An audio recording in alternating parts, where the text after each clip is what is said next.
Assalamualaikum warahmatullahi wabarakatuh.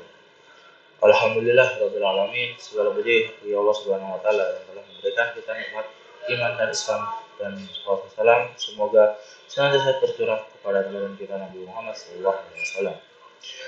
Hadirin yang saya hormati, hari ini kita akan membahas sebuah topik yang krusial bagi kehidupan seorang muslim, yaitu syirik dan macam-macamnya.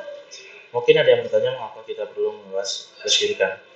Dalam sebuah pepatah disebutkan, dengan mengenal lawan, maka segala perkara akan menjadi lebih jelas. Jika kita ingin memahami tauhid dengan sempurna, kita harus paham apa yang menjadi lawannya, yaitu kesyirikan. Banyak di antara kita yang mungkin tidak menyukai syirik, namun tanpa sadar terjebak di dalamnya karena ketidaktahuan.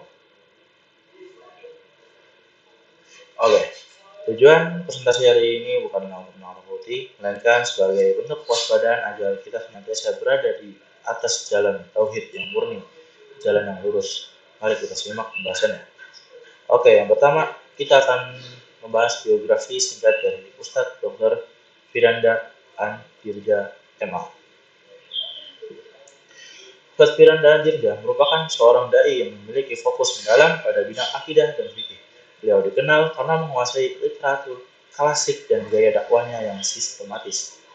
Yang pertama, pendidikan. Menempuh pendidikan sarjana hingga doktoral S3 di Universitas Islam Madinah, Arab Saudi. Beliau lulus dengan predikat summa cum laude dalam bidang akidah. Yang kedua, pengalaman. Beliau pernah dipercaya menjadi salah satu penceramah tetap di Masjid Nabawi, Madinah, sebuah kehormatan yang sangat jarang didapatkan oleh pendakwah dari Indonesia. Karyanya aktif menulis berbagai buku bertema akidah, tauhid, dan panduan ibadah yang menjadi rujukan bagi banyak penuntut ilmu di Indonesia.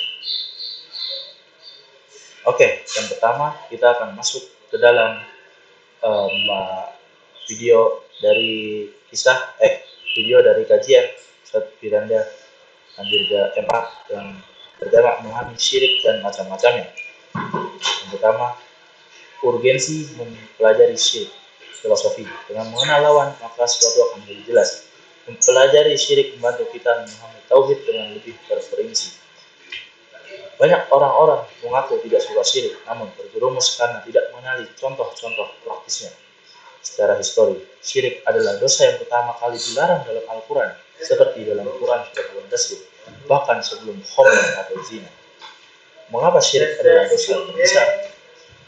Yang pertama, bertentangan dengan tujuan penciptaan.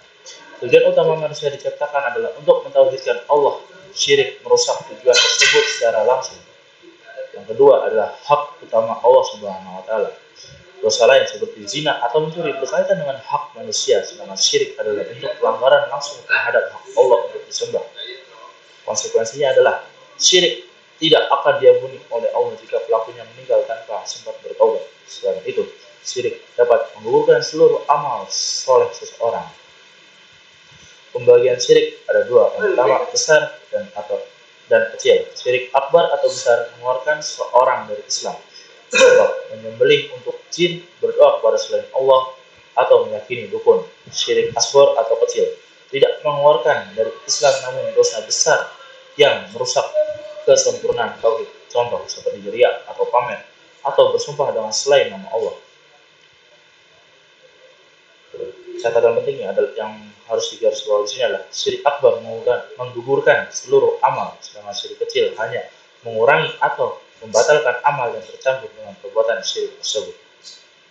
Contoh praktik dalam kehidupan tauhid rububiyah dan uluhiyah. Penyimpangan rububiyah meyakini ada makhluk seperti Nyi Roro Kidul atau jin penunggu kuno yang memiliki hak otonomi atau wewenang mengatur alam semesta. Penyimpangan uluhiyah, segala bentuk ibadah yang ditunjukkan kepada selain Allah seperti bernazar kepada makam, meminta kesembuhan kepada penghuni kubur, atau bersyukur kepada selain Allah Subhanahu wa taala. Yang ketiga, penyimpangan asma wa sifat. Meyakini ada makhluk yang memiliki pengetahuan gaib secara mutlak seperti Allah, atau menyerupakan sifat Allah dengan sifat makhluk. Inti pelajaran yang bisa kita ambil di sini adalah syirik adalah dosa yang berbahaya karena ketiadaan alasan logis, syahwat, atau manfaat. Dibaliknya, ini murni ketidaktahuan atau penyelewengan akidah.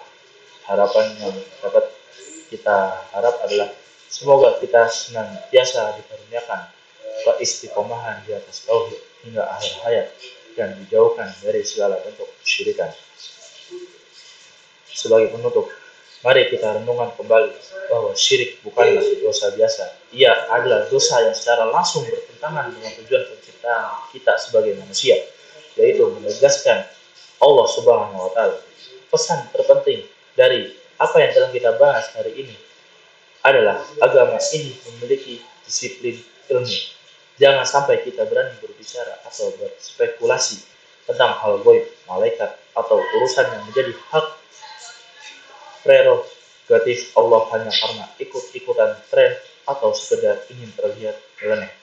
Semoga Allah Subhanahu wa Ta'ala menjaga hati kita, mematikan kita dalam keadaan bertauhid, dan menjauhkan kita serta keluarga kita dari segala bentuk kesyirikan, baik yang besar maupun yang kecil atau sama.